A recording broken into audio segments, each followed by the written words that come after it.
Top. Bonjour à tous, je m'appelle Timothée Roxane, donc je suis illustrateur, notamment pour du jeu de société. En ce moment, c'est ce que je fais beaucoup. Je fais également de la couverture aussi de livres, et je tiens le blog Dessiner et écrire, donc où je partage en fait des astuces et puis des réflexions concernant le dessin narratif principalement. Et aujourd'hui, j'ai l'honneur d'interviewer Frédéric Delavier. Donc Frédéric Delavier qui est spécialiste en biomécanique. Est-ce que tu peux te présenter, Frédéric? Oui, en anatomie, en morphologie. Ouais. Je suis dessinateur à la base, hein, je suis illustrateur. Et comme je suis sportif et en même temps j'ai suivi un long cursus, on va dire universitaire, un long cursus scolaire dans le cadre des beaux-arts, puis aussi à la fac de médecine en dissection. Donc je me suis spécialisé en anatomie, en morphologie, donc, et puis du coup j'ai mis ce savoir dans le milieu du sport, donc un mélange de dessin, puisqu'à la base j'étais dessinateur, de connaissance du corps humain par le sport et de connaissance du corps humain par l'apprentissage de l'anatomie et de la morphologie. Donc j'ai fait un mixte, ce qui m'a permis de réaliser des ouvrages qui ont apporté une vision un peu nouvelle dans le milieu du bodybuilding, parce que j'y apportais ma connaissance en anatomie, avec un livre qui s'appelait Le Guide des mouvements de musculation, qui s'est vendu à, je sais pas, 2,5 millions d'exemplaires, peut-être 3 maintenant, je ne sais plus, dans le monde entier. Donc le Guide des mouvements de musculation, Strength Training Anatomy, où justement j'expliquais tous les mouvements de muscu, ou pratiquement tous, un par un, avec les différentes morphologies, comment les réaliser en fonction des types morphologiques, quelles blessures on pouvait avoir sur les mouvements, et surtout illustrer à chaque exercice de beaux dessins représentant des écorchés de personnes qui faisaient des mouvements. Alors ce qui m'a valu en fin de compte le fait d'être connu dans plusieurs domaines, hein, dans le milieu du bodybuilding, puisque les gens s'intéressaient justement à l'anatomie pour prendre du muscle, hein. Mais aussi mes livres ont été repris par les physiologistes et les médecins, parce que c'était les meilleures représentations actuelles dans, on va dire, dans tous les sens, d'écorchés, hein, qu'on pouvait trouver. Et après, j'étais aussi pris dans les écoles d'art graphique, hein, comme tu peux le savoir, hein, puisque j'ai étudié un peu partout. Alors j'ai même des écoles en Chine, beaucoup d'écoles aux États-Unis, puisque les Américains sont pragmatiques. J'étais moins étudié en France, parce que les Français sont plus classiques. Ils n'arrivent pas à faire une séparation entre il y a l'art, le sport. Non, moi j'ai mis de l'art, c'est-à-dire du dessin classique d'anatomie issu de la grande culture française de la dissection et du dessin anatomique, puisqu'on a les meilleurs au monde, puisqu'on avait le Bourgerie Jacob, qui est de loin, je pense actuellement, il n'a pas été détrôné, le meilleur livre d'anatomie du système locomoteur, hein, et qui date du 19e siècle. Et donc c'est la grande référence. Puis après il y a moi qui est arrivé avec justement cette capacité de reprendre les dessins, ce style de dessin, et de le mettre en 3D, donc de mettre de l'art dans du bodybuilding et de la science en même temps, ce qui fait que mon livre a fait un best-seller mondial, utilisé majoritairement par les sportifs, par les bodybuilders, par exemple qui font des préparations sportives, mais aussi par les graphistes, par les mecs qui font des animations 3D pour les jeux vidéo. Je sais que j'ai été conseillé, utilisé par les mecs de World of Warcraft, hein, pour les mecs de chez Blizzard, donc. Voilà, chez Blizzard, qui avaient fait des passages sur moi, des articles sur moi. Par les sculpteurs aussi, qui sculptent les personnages pour justement ces firmes, parce qu'après ils sont modélisés en 3D, ils sculptent les héros en écorché, puis après ils les prennent en photo, et puis après ça permet à la sculpture d'être intégrée dans le jeu vidéo dans plein de positions différentes, et puis après ils les font bouger bien sûr. Mais à la base, il y avait mon boulot qui était là. J'ai été diffusé dans le monde entier, sur plusieurs canaux, donc le sport, la médecine, la traumatologie, un peu, on va dire plutôt la médecine du système locomoteur, parce que la traumatologie, ils ont leurs bouquins spécialisés, mais pour apprendre à la base, les mecs comprenaient bien avec mon bouquin, et tous les dessinateurs du corps humain, qui avaient le travail particulièrement simplifié grâce à mon œuvre qui leur permettait d'avoir la position dans le bon sens, s'ils voulaient représenter un être humain en mouvement avec les muscles et la structure. Voilà. Et du coup, on peut remarquer, notamment chez Blizzard, en fait, les personnages qu'ils réalisent, en fait, c'est des personnages qui n'ont pas une physionomie très réaliste, en fait, mais qui sont des exagérations. En fait, c'est des sortes de caricatures qui sont liées à leurs caractéristiques propres. Et je pense que ton travail aide beaucoup dans ce sens-là aussi, parce que en fait, par étude comparative de différentes morphologies, en fait, tu amènes de la réflexion en fait pour faire la distinction entre les différents types humains par rapport à leur fonction. Par exemple, tu vas décrire très précisément quelle est la morphologie de quelqu'un qui va courir plus vite en comparaison de quelqu'un qui court moins vite, mais également d'une personne adaptée au froid, etc. Et en fait, ce travail-là, il a servi, je pense, aux artistes chez Blizzard aussi à créer des créatures, pour le coup, le mieux adaptées à des environnements. Parce que ça, c'est leur objectif, c'est de faire un univers cohérent. Et finalement, ton travail, même si pour ta part, il est très très réaliste, très pointu, c'est des humains, quoi, clairement. Et ben, il peut servir à développer l'imaginaire des artistes qui se servent de toi directement comme de ton travail comme un outil qui est vraiment très enrichissant pour créer des univers crédibles en fait. Est-ce que tu te rendais compte de ça à l'époque déjà? Alors, oui, parce que j'étais en sport, comme je dis, j'étais le premier à apporter vraiment une explication morphologie, les différentes morphologies en fonction des mouvements à pratiquer.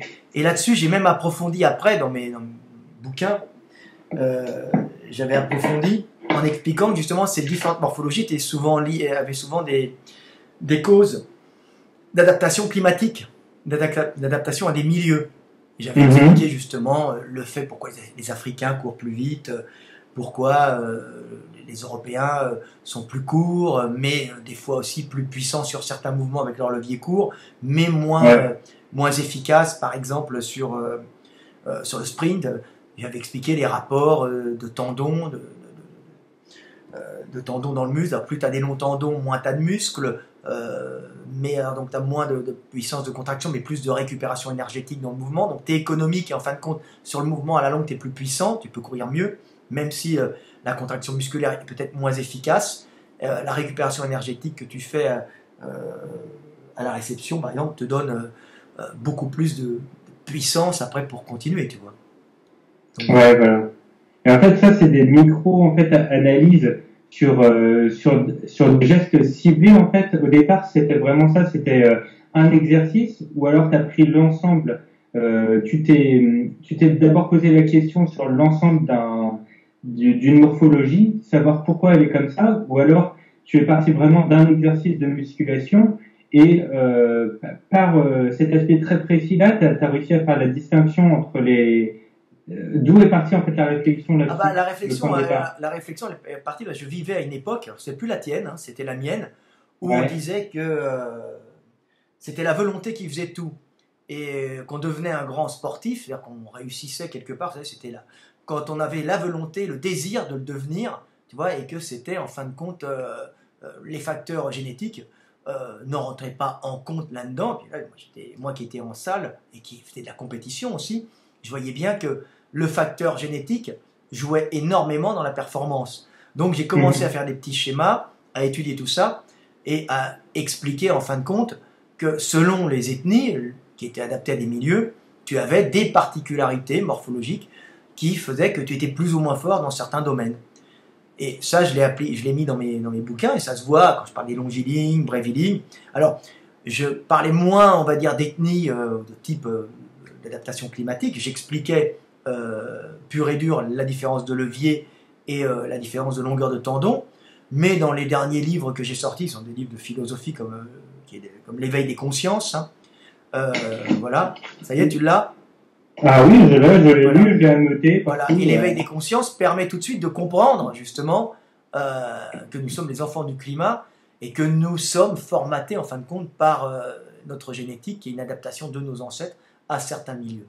Et que l'on n'est pas champion parce qu'on le veut, on est champion parce qu'on le peut, et quand on le peut, à ce moment-là, il suffit de le vouloir. Mais si on le veut et qu'on ne peut pas, eh ben, on ne sera rien du tout. Donc ça permet d'éviter à des gens de perdre leur temps, tu vois, et en fin de compte, de faire ce qui est le mieux pour eux, tu vois. Ça ne veut pas dire qu'ils doivent pas faire ce sport, ils peuvent le faire par plaisir, mais en sachant qu'il y a des facteurs génétiques qui font qu'on peut être ou pas être champion. Et ça, c'est tes parents qui te le filent.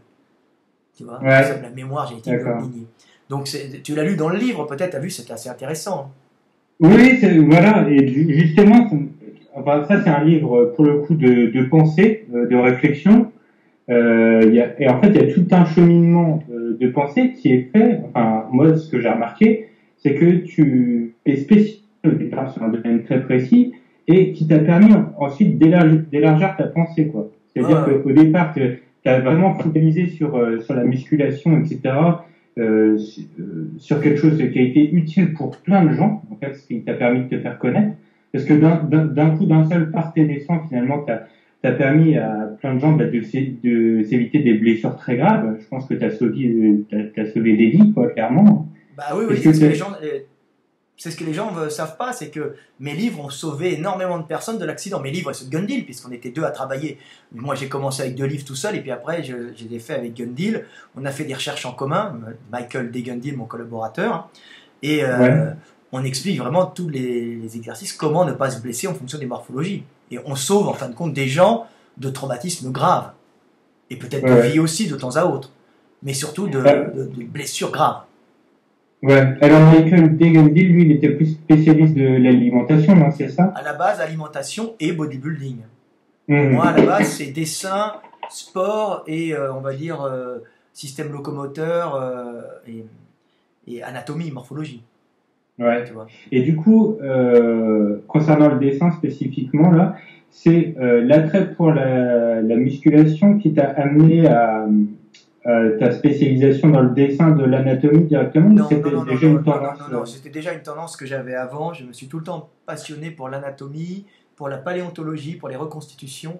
Et ça, Ah ouais. j'ai toujours eu cette passion d'essayer de comprendre le fonctionnement des choses. Donc ça, c'était déjà avant, et c'était une passion que j'ai menée parallèlement à la musculation, au powerlifting, donc la force, travail de force, tu vois, donc j'avais tout le temps, et en même temps, je dessinais pour travailler, donc je travaillais dans le dessin, tu vois, donc c'était ma fonction, on va dire, pour me rapporter de l'énergie et bouffer. Et du coup, tu faisais quoi dans le dessin à cette époque? Bah, à C'était l'époque, il n'y avait pas d'informatique, à l'époque, j'étais illustrateur, donc je travaillais dans la publicité. Et dans la ouais, publicité, bah, on peut dessiner de tout. Alors j'ai pas mal travaillé pour les jeux vidéo, ce qui était amusant, mais j'ai aussi travaillé pour vendre pour faire des dessins, pour vendre des produits. Et c'était particulièrement inintéressant parce qu'au bout d'un moment, quand tu vends on va dire des paquets de lessive, quand tu dessines des briques de lessive ou une fois, j'ai même dessiné une cigarette et là, j'ai dit stop, j'arrête, je ne peux pas descendre aussi bas. ouais.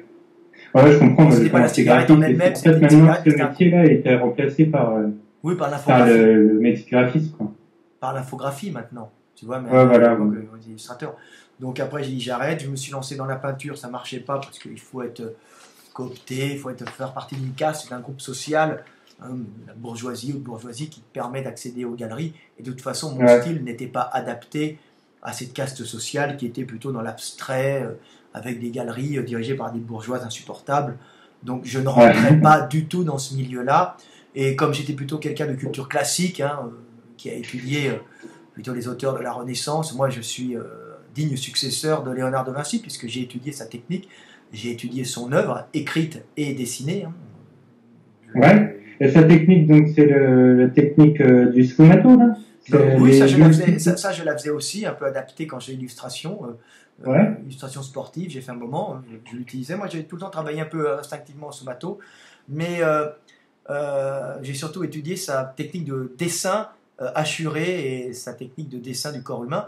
Et c'est grâce à ça, en prenant un peu son style, que je suis devenu célèbre, puisque j'avais un dessin qui était typiquement inspiré de la Renaissance, dans ce qu'on pourrait appeler un sport vulgaire, comme le bodybuilding, qui est considéré entre guillemets comme vulgaire. Donc je mettais des dessins Renaissance, parce que mes dessins ont la qualité des dessins Renaissance, dans des livres de bodybuilding, ce qui a choqué bien sûr les gens, puisque c'était mieux dessiné que les livres d'anatomie artistique, mieux dessiné que les livres médicaux pour médecins, et on voyait de l'art dans un domaine où normalement il n'y a que des gros muscles hypertrophiés. C'est sympa, hein, mais considéré par, Ouais. on va dire, le milieu artistique comme le summum de la vulgarité. Donc, ils se sont retrouvés avec des galeries, on va dire, une galerie d'art de haut niveau dans un milieu censé être vulgaire. C'était un peu une blague de ma part, j'adore faire ça. J'ai un côté rebelle, hein, il faut le savoir. Ah bah c'est très bien, c'est comme ça qu'on avance. Et alors dans la technique d'assurage de Léonard de Vinci, moi j'ai pas étudié, j'ai étudié la technique d'assurage de Michel-Ange. Ouais. Du coup, je sais qu'il faut pas croiser 3 fois et tout. Enfin, j'ai étudié cette technique là. C'est quoi la spécificité du coup rapidement de la technique d'assurage? Parce que toi dans tes livres, j'ai remarqué tu assures de haut en bas. Oui, oui, on assure de haut en bas, légèrement incliné. Alors moi, j'incline en général de droite à gauche vers le bas. Lui, il était gaucher, donc on reconnaît ses assurages, il incline vers le haut de gauche à droite. Moi, de droite à gauche, mais simplement, c'est de la hachure transversale, plus ou moins large en fonction des ombres qu'on fait. Quelque chose de très très basique, mais qui fait très très beau à la fin. Ah ouais, et il croise jamais? Il croise pas, il croise pas. Ah, il croise pas. Et ça, t'as jamais essayé? Moi, je croise pas.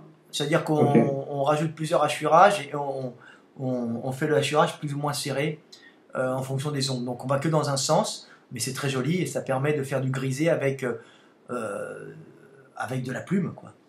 D'avoir des nuances quand on se met à une certaine distance, des nuances plus ou moins foncées uniquement avec de l'hachure transversale. Mais c'est comme ça d'ailleurs qu'on reconnaît souvent les œuvres de Léonard de Vinci, c'est que c'est de l'œuvre extrêmement fine de gaucher. Ah oui. Et moi je suis de l'œuvre extrêmement fine de droitier. Tu vois. Ah, c'est bizarre parce que du coup, au pinceau, enfin là on parle dans la technique vraiment, pourquoi pas on est là pinceau. Au pinceau, quand il fondait aussi sans croiser. C'est en principe la technique de hachurage, c'est plus ou moins la technique lui en général, on voit pas ses coups de pinceau, si tu as remarqué à Léonard de Vinci. Oui. C'est un obsessionnel du lissage. Il déteste quand on voit le coup du pinceau. Il n'aime pas. Ah ouais. Donc il passe en couches très successives de pigments dans du liant transparent, hein, qui passe, et ça lui permet, en fin de compte, c'est un travail très lent qui lui permet de rectifier, en vérité, de rectifier quand même les erreurs, mais d'arriver à un résultat, il n'y avait pas de photographique, mais presque photographique à la fin, par un très très long travail d'augmentation de l'intensité des ombres. Et après, un peu d'auréole de lumière parfois, tu vois. Mais ça, c'est le travail de Léonard de Vinci. Tu vois. Donc un travail très long, mais extrêmement efficace. Parce que les vernis ont jauni, mais je pense qu'à l'époque, ça devait être encore plus incroyable. Ah bah oui. Mais à l'époque, c'était beaucoup plus clair que maintenant. Les œuvres de Léonard de Vinci étaient beaucoup plus claires. Les vernis, tout c'est un peu foncé. Ouais, ça jaunit en fait. Ça jaunit, ça noircit un peu, ça se détériore. Il faut savoir qu'à l'époque, tu vas le savoir, à l'époque aussi, les mecs étaient obligés de faire eux-mêmes leurs pigments. Donc être peintre comme Léonard de Vinci, c'était pas uniquement être peintre ou dessinateur, c'était être un homme complet qui devait connaître les minéraux, qui devait connaître les mélanges, qui devait connaître les liants, alors que maintenant c'est des tubes, c'est des encres, où déjà des usines entières travaillent sur la qualité des encres. Donc à l'époque, eux, ils étaient l'usine à la maison. Tu vois, donc c'était des mecs, maintenant c'est moderne. On se balade avec ça. Les impressionnistes ont commencé à se balader avec des tubes. Ils sont allés peindre dehors, pas parce qu'ils le voulaient, ils sont allés peindre dehors parce qu'ils le pouvaient. Hein, il y a eu l'arrivée du chemin de fer et l'arrivée des tubes en plomb dans lesquels on mettait de la peinture avec de l'huile, en fin de compte. Donc les mecs, il leur suffit d'avoir un peu d'argent, un mécène pour acheter ces tubes et payer un billet de train et aller peindre la couleur de la nature sans l'observer et aller la peindre dans l'atelier. Ce que faisaient en général les mecs de la Renaissance. Les mecs de la Renaissance observaient, prenaient des notes et allaient dans l'atelier, dans l'obscurité, on va dire, dans l'atelier qui était plus sombre, essayer de recréer le souvenir de ce qu'ils avaient vu.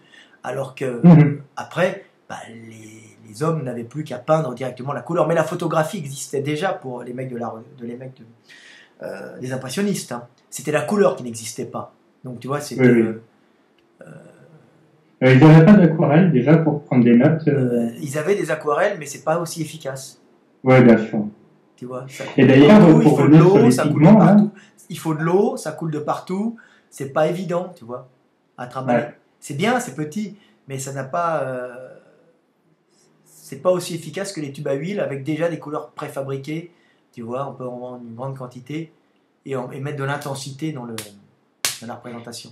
Ouais, bah déjà, en fait, d'un point de vue technique pur, pendant longtemps, en fait, l'aquarelle, c'était pas considéré comme de la peinture à proprement parler, parce qu'il n'y a pas les trois états, en fait, de peinture. Dans la peinture, tu as jus, mi-pâte et pâte. Et en fait, l'aquarelle, c'est que du jus. C'est que Donc, du jus. Déjà, t'es moins en, en puissance, tu vois. Ouais. Mais enfin, maintenant, on peut travailler de l'aquarelle en pâte, etc. Mais là, c'est plus de la gouache. Finalement, c'est la technique de la gouache, hein, puisque c'est le liant, ça peut être la gomme arabique ou alors c'est le miel dans l'aquarelle. Et la gouache, c'est la gomme arabique. Donc le liant, en fait, dans la peinture, on a les pigments et les liants. Par exemple, la peinture à l'huile, c'est facile. Le liant, c'est de l'huile.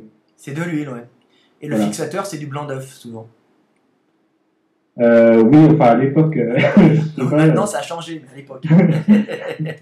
Oui, mais à l'époque, il faisait ce qu'il pouvait. Hein.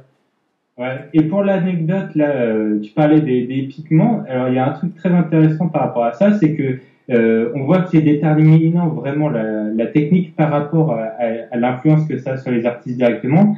C'est-à-dire que dans les thématiques, d'un point de vue symbolique, les couleurs, en fait, les pigments les plus chers étaient utilisés pour les sujets les plus nobles. Par exemple, le bleu outre-mer, en fait, ça s'appelle comme ça, c'est parce qu'il y a un pigment qu'on allait chercher par-delà les mers, en fait.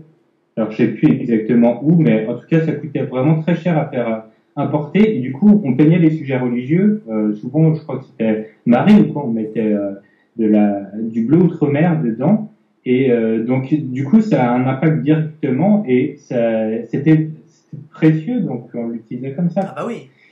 Et alors plus que maintenant, en fait, une chose avait de la valeur. Hein. Ce que je disais à mon pote Gundil, pour les couleurs, les gens ne savent pas, mais les couleurs, certaines couleurs valent très cher.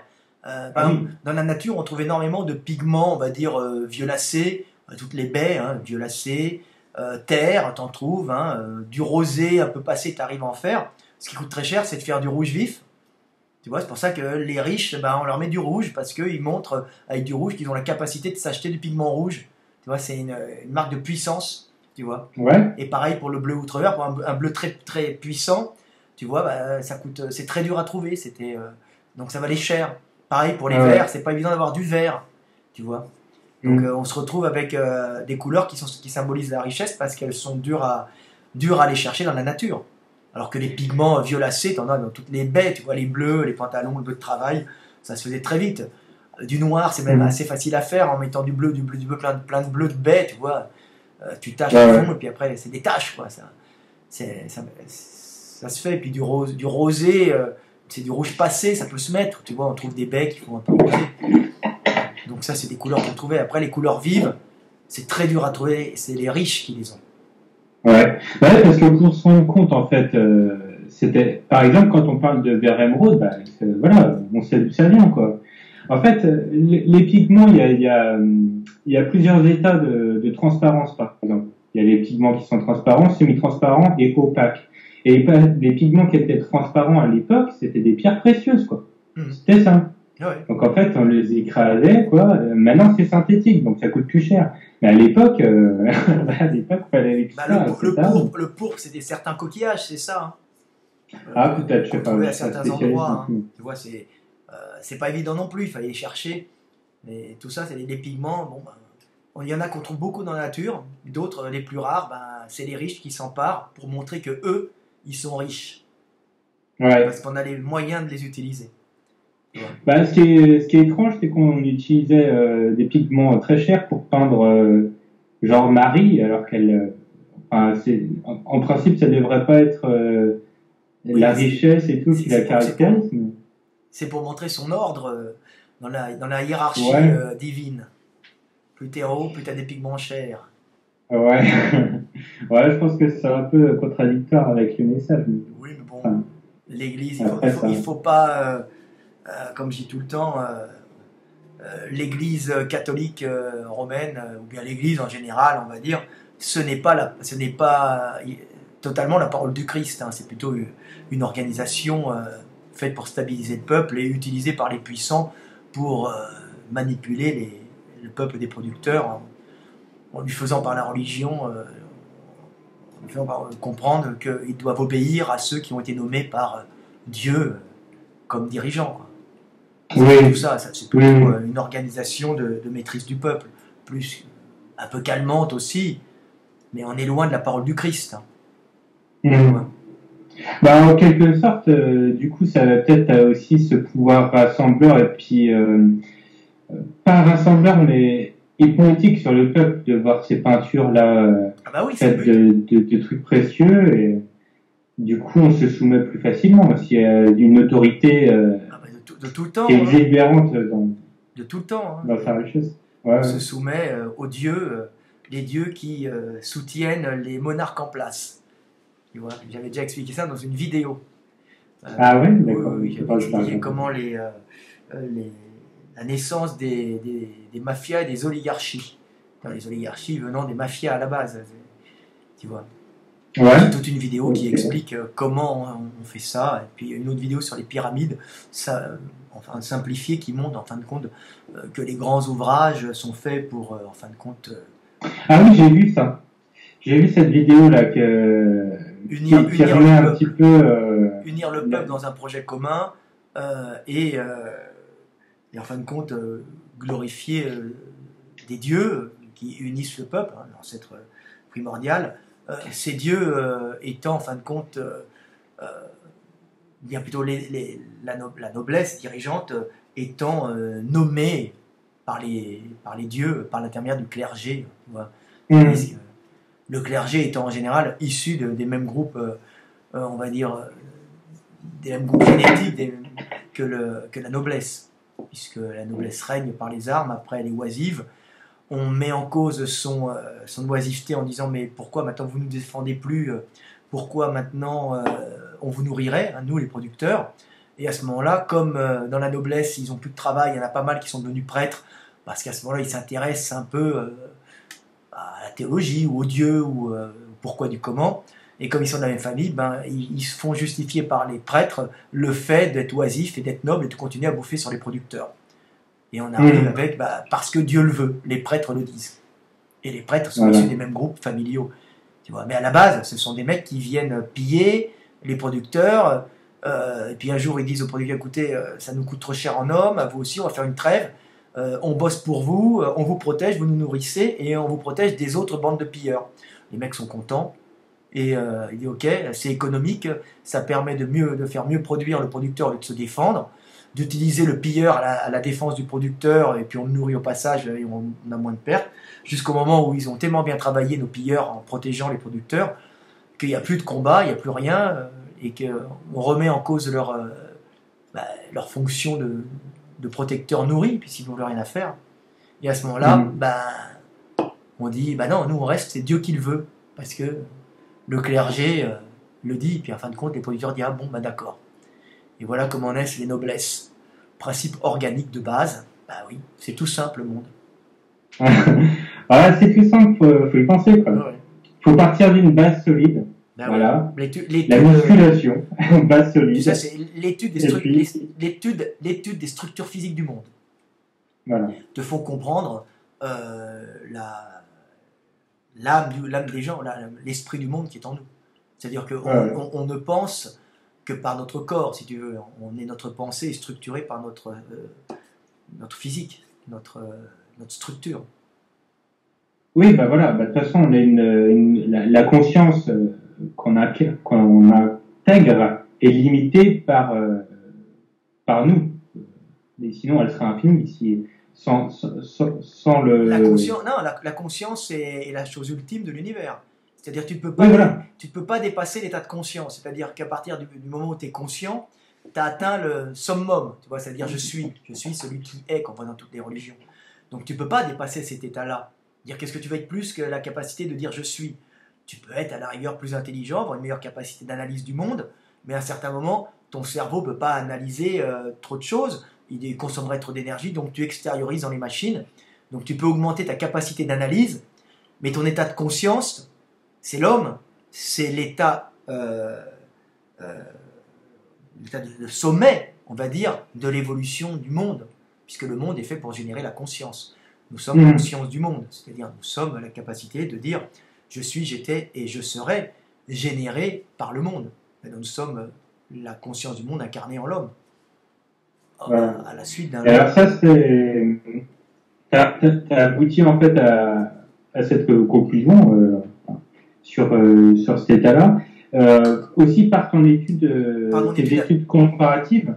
Par mon Et étude donc, d'anatomie. Ouais, C'est voilà. l'anatomie humaine, la structure humaine qui m'a fait comprendre que la conscience humaine était le résultat de notre structure bipède. Voilà. Ça, je l'ai eu une fois, j'étudiais ça, tu vois. J'ai dit, tiens, comment ça se fait que nous sommes si différents. Et un jour, j'étais en Hongrie, puis je vois un gars qui arrive avec un t-shirt avec écrit « Je veux » devant, ça veut dire « je viens ». Il passe devant moi, derrière, il avait écrit « je vais ». Et j'ai compris que les notions de temps étaient liées aux notions de déplacement. Le fait d'être bipède, d'indiquer, d'avoir les bras libérés en savane, hein, nos ancêtres, il y a 3 millions d'années, ont généré la conscience humaine, hein, voilà, par cette capacité à indiquer les directions, à pointer.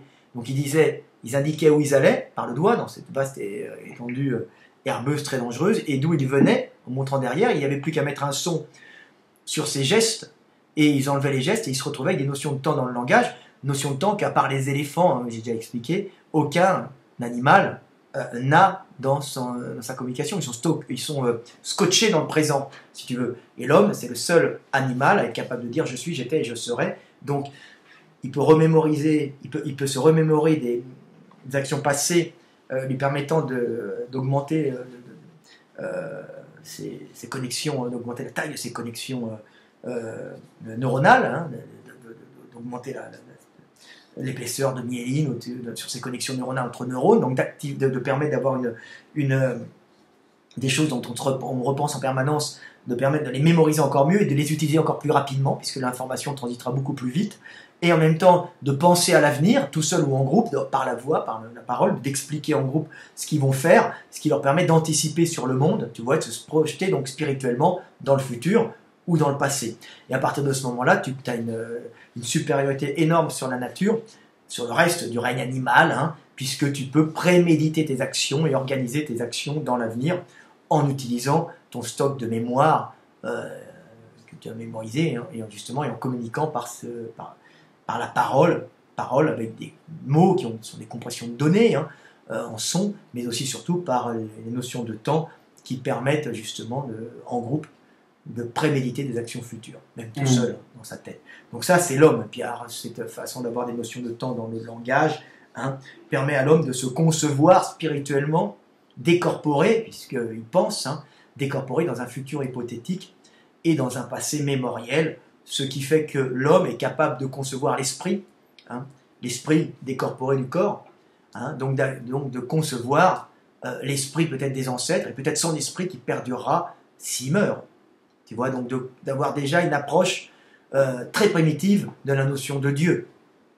Oui, oui. Et ensuite, je crois justement, parce que moi je me suis posé la question, tu as fait une étude comparative là entre les grands singes qui marchent, donc qui sont quadrupèdes encore, mais qui peuvent se redresser. Et en fait, tu as réussi à voir en fait qu'ils ont les fléchisseurs des doigts qui sont très courts. Ce qui fait qu'en fait, ils ont tout le temps les mains comme ça, ce qui permet de s'agripper sans effort en fait. Et donc, en fait, l'ancêtre de l'homme avait ces fléchisseurs courts-là. Ouais, mais et du coup, il y a une sélection. Ouais. Il y a une sélection sur ceux qui peuvent faire ça, parce qu'ils peuvent justement mieux représenter le futur, l'espace. C'est un peu différent. C'est que ouais.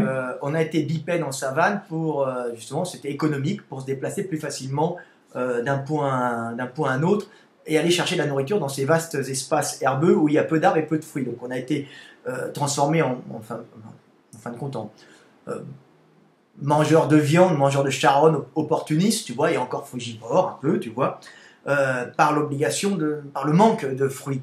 Donc on se déplaçait dans ces vastes étendues herbeuses à plusieurs. Alors les mâles avaient des bâtons dans les mains, hein, pour taper de haut en bas. Ils continuaient à grimper aux arbres, donc ils continuaient à avoir ses mains en crochet. Hein, mais ils pouvaient tenir des bâtons et taper et lancer d'une façon assez anarchique des cailloux sur des prédateurs, ce qui faisait qu'ils devenaient quand même dangereux. Et puis, plus ils étaient organisés socialement, plus ils avaient ces espèces d'outils, proto-outils, des bouts de bois, un caillou qu'ils prenaient, hein, qui les rendaient dangereux pour des prédateurs. Moins ils étaient attaqués, moins ils avaient besoin de se réfugier dans les arbres, donc beaucoup moins de sélection sur les individus avec des mains en crochet, hein. parce que dans ce cas, moins il montait aux arbres, moins il risquait de tomber. Hein, et puis la première sélection naturelle pour un, on va dire, pour un primate à tendance arboricole, c'est la chute hein, qui fait qu'il va mourir. Donc, le singe qui n'a pas des mains en crochet, il va vite dévisser, paf, il est mort. Tu vois, ou il est blessé et puis il va se faire bouffer par un prédateur. Donc à partir du moment où le groupe était assez uni, assez organisé avec des bâtons, il y a eu moins besoin de se réfugier. Hein. Donc à ce moment-là, moins de sélection sur les mains en crochet, et à ce moment-là, capacité justement d'avoir les doigts qui s'étendent et capacité de lancer avec plus de précision les objets, donc de cibler des proies potentielles, de tuer à distance. Ça, c'est lié au fait qu'on avait d'abord fait fuir les prédateurs et on était organisé. Et donc, les prédateurs nous attaquant moins, on pouvait être déjà des chasseurs plus performants parce qu'on n'avait plus à se réfugier dans les arbres, donc on pouvait accompagner le jet et avoir un jet plus précis. Ça, c'est la base. Les mecs l'ont pas vu, moi je l'explique, parce que je suis anatomiste de base, je suis morphologiste. Un des meilleurs mondiaux d'ailleurs. Hein, et ce que les mecs ne voient pas en France, les Américains le voient. Il faut bien savoir que les Américains... Il y en a qui le voient en France. Ouais, mais nul n'est prophète en son pays. Ce petit côté scolaire, universitaire, fait que si tu n'es pas passé par leur milieu, tu es rejeté, sauf qu'ils rejettent un individu ou des individus qui sont des fois bien plus brillants, bien meilleurs qu'eux. Tu vois. Mais c'est pas grave. Ouais, ces individus brillent à l'étranger beaucoup plus qu'eux. Internet fait la différence. De toute façon, maintenant, c'est la méritocratie. Hein. Exactement. Maintenant, c'est une méritocratie. On voit de plus en plus d'universitaires qui sont sur Internet et qui discutent avec des non-universitaires. Quand les deux sont brillants, ben, ils s'entendent très bien et ils font progresser bien sûr. La science ou le savoir. Hein.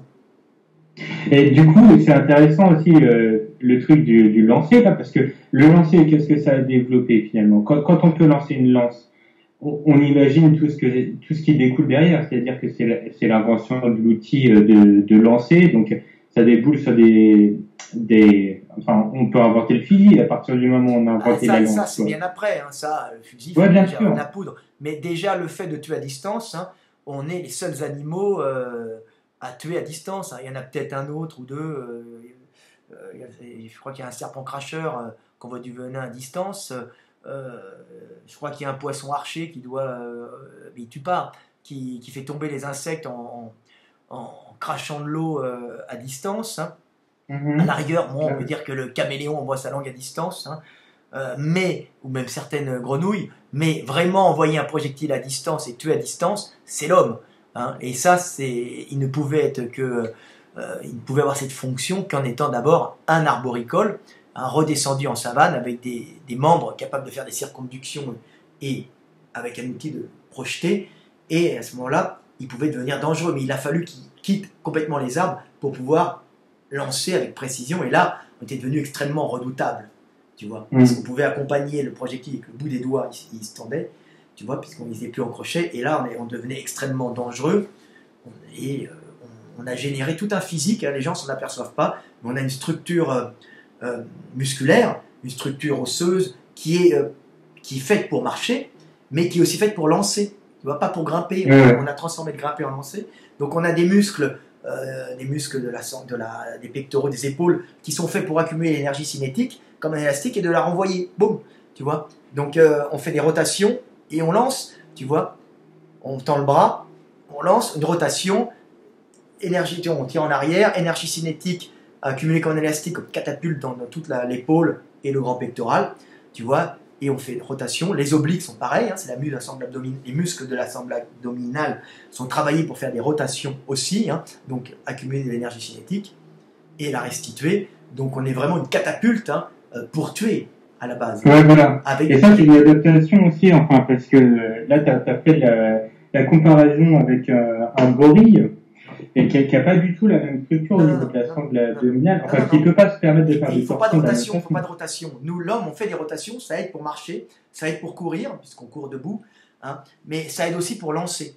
Hein. Il faut savoir que toute notre structure physique est faite pour lancer, jusqu'à notre structure mentale. Je veux dire, quand les petits-enfants, quand une maman stupide, éduquée à la bien-pensance, interdit son petit garçon d'utiliser des pistolets ou des petits arcs, elle brime une programmation génétique parce que les mâles humains sont faits pour avoir un plaisir intense à viser, tu vois, et à toucher, mais même pas forcément toucher, à viser quelque chose et à imaginer qu'il percute quelque chose à distance. Parce que ça, c'était le plaisir qu'éprouvaient nos ancêtres. Pour partir à la chasse, il y avait cette jouissance, tu vois, le plaisir qui force l'individu à aller par plaisir chasser.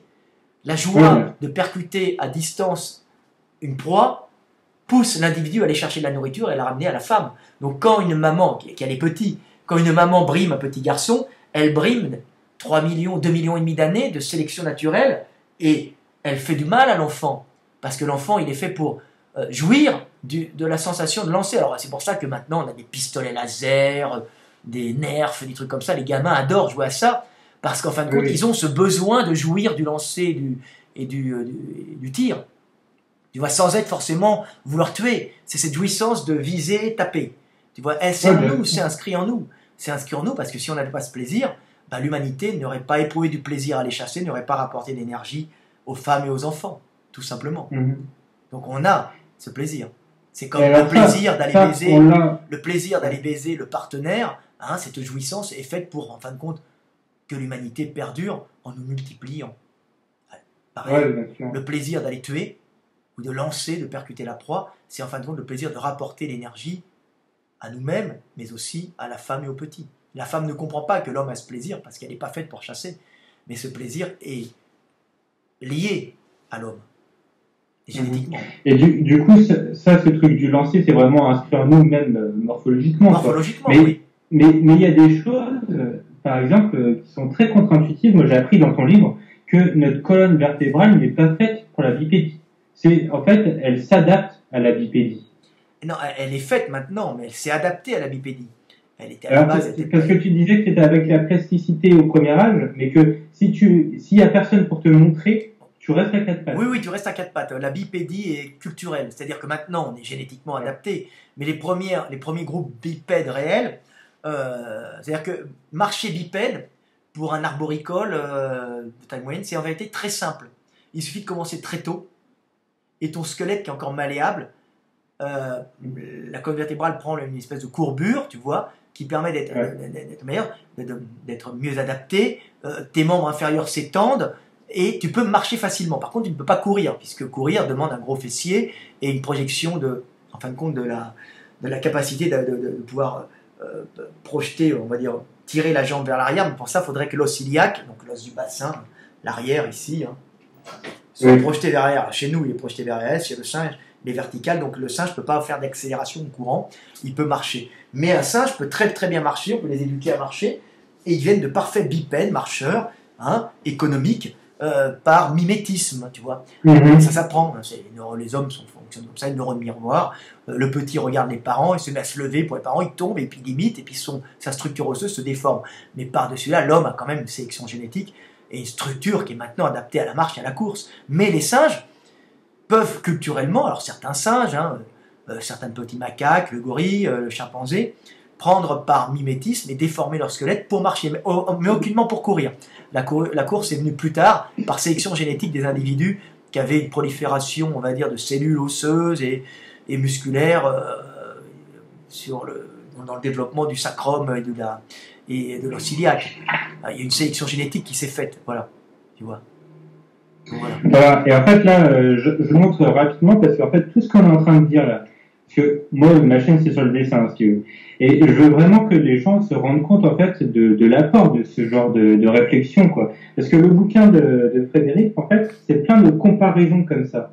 Donc, si vous avez à créer un univers ou quoi, vous voulez faire un personnage qui est très adapté, par exemple, à la course, ou alors qui va monter facilement aux arbres, etc., et ben, vous regardez les études comparatives, et à ce moment-là, et vous pouvez vous en inspirer, et ben, pour orienter, en fait, vos formes dans la conception de votre personnage, pour créer, en fait, des personnages qui ont des morphologies le mieux adaptées, voilà. Et comme ça va vous permettre, en fait, d'enrichir votre univers de façon très, très cohérente, et puis de trouver plein d'idées. Parce que quand on a une ligne cohérente, en fait, les idées, elles viennent toutes seules, quoi. Pour créer une histoire ou quoi. Toi, tu ne crées pas d'histoire. Je crois pas que tu fais des livres ma vie est une aventure en elle-même.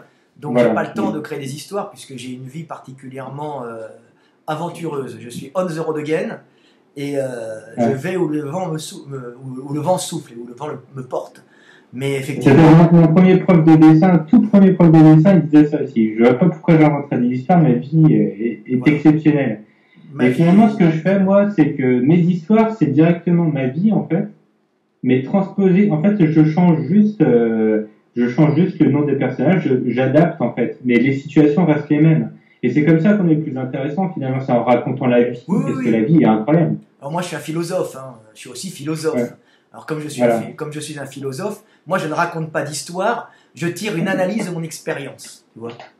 Donc, et tu profites quand même des histoires des autres ou ça t'intéresse? Bien sûr, un philosophe analyse le monde, il analyse par lui-même, par son ressenti, mais il analyse aussi ce qui arrive autour de lui, tu vois. Ouais. Donc, et après, il en tire des conclusions, et quand les conclusions sont bonnes, ce philosophe et apporte un plus à l'humanité, bah, ce philosophe perdure dans le temps et résonne dans la conscience et dans la culture des hommes.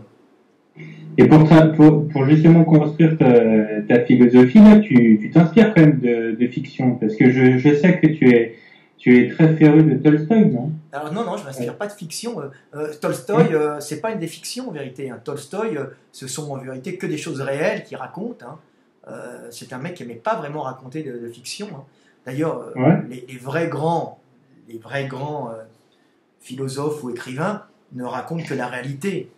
Ils changent les noms, ils changent les lieux, des fois, mais c'est la réalité. Et en fin de compte, s'ils ont autant de puissance, c'est que les gens voient dans ces gens-là, dans ces philosophes ou ces grands écrivains, ils comprennent en fin de compte le monde, ils comprennent ce qu'ils ont vécu et ils comprennent ce qu'ils vont vivre. Tu vois, parce qu'en fin de compte, ils ne font que, ces grands philosophes et ces grands écrivains ne font que représenter d'une façon claire, avec une analyse claire, avec des émotions, sachant maîtriser les émotions permettant de mémoriser les choses. Hein. Ils savent faire cette sauce, tu vois, qui permet aux hommes, en fin de compte, de mieux comprendre le monde et de mieux le vivre, de mieux le supporter et de mieux l'aimer. Et justement, sur ce truc-là, je trouvais ça très intéressant que tu dises ça sur les émotions qui permettent d'ancrer au maximum et la simplification. En fait, tu parles de la poésie qui est, pour toi, un art qui est majeur parce qu'il permet de retenir au mieux. Parce que c'est en fait par sa simplicité de mémorisation en fait, la rime etc. qui permet. Et moi je me demandais du coup, le manga c'est très en vogue actuellement et c'est une esthétique qui plaît beaucoup à ceux qui sont habitués quoi. Je sais que si on n'est pas né là-dedans, bon, on va pas apprécier ce style-là, mais en tout cas les gens qui sont nés là-dedans, ils apprécient beaucoup, ils sont très touchés par cette énergie-là. Parce qu'en fait, les émotions sont tellement simples à voir. Tu vois, par exemple, c'est codifié. Un personnage est énervé, on reconnaît directement. Et c'est un peu comme la poésie, j'ai l'impression pour toi. C'est-à-dire que c'est très facilement mémorisable et transposable même en dessin. C'est facile de recopier, etc. Ah oui, je me demande si c'est pas pour ça en fait que c'est très très en vogue et que ça, par exemple sur le marché de la bande dessinée. Les jeunes préfèrent en fait en lire et c'est même plus facile à lire pour eux, quoi, j'ai l'impression. Le manga, c'est pas du tout la même façon de concevoir, même la façon de dessiner, hein, de concevoir les choses, les émotions, les personnages, que les Européens, que la façon européenne. La façon européenne classique que moi j'utilise, hein, c'est bâtir quelque chose par l'intérieur. Ça, c'est l'Européen. L'Européen, il construit, il bâtit la structure de l'individu par le squelette, après il tend les muscles, il me met en mouvement. L'asiatique, particulièrement aussi le manga, particulièrement le japonais, lui, ce sont des codifications, un peu comme son écriture, hein, ce sont des symboles. Alors lui, le japonais, il a des symboles, mais il a aussi des sons, c'est un mix entre cette espèce d'écriture logographique chinoise et sonographique aussi. Et le dessin japonais est un peu comme cette écriture logographique, donc des symboles, hein, des symboles représentant des choses et non des sons, hein, qui représentent des choses. Et le dessin japonais, le manga japonais, c'est des ensembles de formes mises les unes au-dessus des autres, donc c'est très codifié. Une tête, ça sera un rond avec un carré, un triangle, de tailles différentes, tu vois. C'est des assemblements de formes géométriques qui donnent un individu, tu vois. Et par là, on dessine aussi par le contour. Le japonais, comme le chinois, dessine a une espèce de tradition du dessin par le contour, par la courbe, par la forme extérieure. Alors que l'européen, il bâtit par l'intérieur. Mais, donc ça demande, pour être un très bon mangaïste, d'avoir une très grande quantité de références de formes à assembler les unes avec les autres, tu vois. Alors que l'européen, lui, il va bâtir de l'intérieur une structure, tu vois, pour réaliser la forme extérieure. Il l'a bâti comme bâti une cathédrale. Alors que Alors c'est plus le cas maintenant parce que tout le monde s'est vraiment influencé des mangaka sur le travail de la forme, et c'était aussi très utilisé par les dessinateurs italiens. À l'époque, ils travaillaient pour Disney. Justement, ces récupérations-là, parce que en fait, ça permet simplement un travail beaucoup plus rapide, quoi. Oui. Ah oui. Et puis aussi très efficace parce que on focalise sur la silhouette générale, et donc pour montrer quelque chose, pour faire des personnages qui sont finalement le plus expressifs possible. Et ben, par exemple, on regarde les formes qui constituent l'expression d'un personnage. Par exemple, les acteurs de théâtre sont très forts pour ça. C'est pour ça qu'il faut les étudier si vous faites de l'art narratif. C'est-à-dire qu'ils vont jouer sur la silhouette. Par exemple, ils vont faire si on les met en ombre chinoise, on comprend l'intention. Ils accentuent les positions, ils les rendent un peu caricaturales pour être mieux compris. Exactement. Voilà. Ouais. Mais non, mais ça c'est le travail le travail de l'animation, même de la BD, ça demande quand même des automatismes, parce qu'autrement, si tu bâtis tous les personnages intérieurs, t'as pas fini. Ça, c'est des travails de la Renaissance, moi c'est mon travail à moi. Mais évidemment, les mecs sont obligés d'avoir des automatismes avec un peu influencés par l'Orient, hein, bien sûr, par cette façon de dessiner, mais qui s'est créé aussi en Europe pour aller plus vite. Hein. Faire des formes, des carrés, un corps, c'est un triangle, des jambes, c'est deux tubes, une tête, c'est globalement ça. Puis après, on prend des automatismes, un bras et une courbe à tel endroit, mais on bâtit plus vers l'intérieur. Mais le vrai travail classique européen, c'est bâtir par l'intérieur. Et le vrai travail asiatique, c'est l'extérieur des courbes et des agencements de formes géométriques. Tu vois, avec des espèces et du coup, comment on se sert ce qui est bien, c'est que maintenant, c'était remarqué, les Japonais font les deux. Leur manga, c'est des formes géométriques et une connaissance de l'anatomie aussi. Donc, ils mixent. Ce qui arrive, les nouveaux mangas, c'est une espèce de mixte, puisqu'ils étudient l'anatomie, ils étudient les formes, et on arrive, chacun s'influence les uns des autres, et on arrive avec un système nouveau, quoi, tu vois. Ouais, bien sûr. Bah, de toute façon, maintenant, il y a une fusion entre tout, parce que de toute façon, maintenant, l'art, c'est mondial. Ah oui, Internet, il y a les réseaux, maintenant, tout se mixe, tout se mélange. On peut avoir le pire et le meilleur d'un coup de clic, tu vois, clac, clac, pouf, t'as la merde, t'as le génie. Ce qui est bien, c'est qu'on a le meilleur. Le pire, on s'en fout, mais on a le meilleur. Voilà, alors l'intelligence, c'est de savoir trier. Tu vois, le caca, on le met de côté, le diamant, on le conserve. Mais du coup, même si on a changé un petit peu, nous, les dessinateurs d'art narratif, hein, moi je dis ça, l'art narratif, c'est l'illustration, enfin tout ce qui demande finalement de produire très, très rapidement. Au vu du marché actuel, je pense que tu sais comment ça se passe. Comment on se sert de ces bouquins-là, où le moraux, c'est qu'en fait, dans nos formes, après, on va structurer à l'intérieur, en fait. Parce que ce qui est important, c'est de faire la forme, en fait. Pour avoir le dynamisme au départ, il faut une cohérence. Et en fait, ce qui est très intéressant avec ton bouquin, notamment le bouquin de musculation, c'est qu'on voit les muscles en tension. En fait, tu peux focaliser sur la tension, par exemple, un tendon, etc., indiqué, et tu restes juste, en fait, sur l'ensemble du bras si tu indiques bien un truc, quoi. Moi, mon dessin, il a la particularité, ce qui n'avait pas été fait, hein, de représenter, alors je crois que je dois être le seul à faire ça, parce que même les mecs qui essayent de me copier, ou qui font une anatomie, ils n'y arrivent pas. C'est un écorché, c'est un écorché médical, mais d'un mec vivant. Ouais. Alors que la plupart des écorchés médicaux que tu vois dans le livre, c'est des mecs morts qui sont écorchés, donc ils ont perdu cette tension qu'il y a dans les muscles que moi je conserve parce que je suis de culture bodybuilder, musculation, donc je vois les muscles en tension, je sais les représenter, et comme j'utilise souvent des photos que je fais et que j'écorche des mecs vivants et j'écorche pas des mecs morts comme ils faisaient au 19e ou au 19e siècle. Donc je reste avec des individus écorché vivant, donc on voit la tension des muscles qui permet au dessinateur de récupérer ces tensions qui sont extrêmement visibles chez les miens, dans mes dessins, pour les récupérer dans leur propre dessin, tu vois. Ça, c'est Ah, ok. l'avantage. Est-ce que tu peux nous faire nous montrer un petit écorché est-ce que tu en as un sous la main? Ok. Montrer ta méthode de travail justement parce que ça c'est très intéressant. En fait, hein. Je sais pas si j'en ai beaucoup, là, j'avais dit, parce que je faisais des livres Sinon, si tu n'en as pas, je reprendrai. Tu avais une vidéo où tu expliquais ta méthode avec les calques. Là. Ouais, tu Je reprendrai puis je ferai un montage. J'essaie de trouver. Yes. Ah, ben là, j'ai un singe. Ah, super. J'ai un singe, un petit écorché. Alors là, c'est un singe en mouvement, tu vois. Tiens. Alors, tu vois, là, au début, tu travailles sur un calque. Alors, je sais pas, est-ce que tu le vois là, tu le vois? Ouais, on voit. Là, c'est un calque. Tu travailles au blanc, c'est quoi le blanc? Alors, C'est de la gouache? alors je prends une photo d'un singe.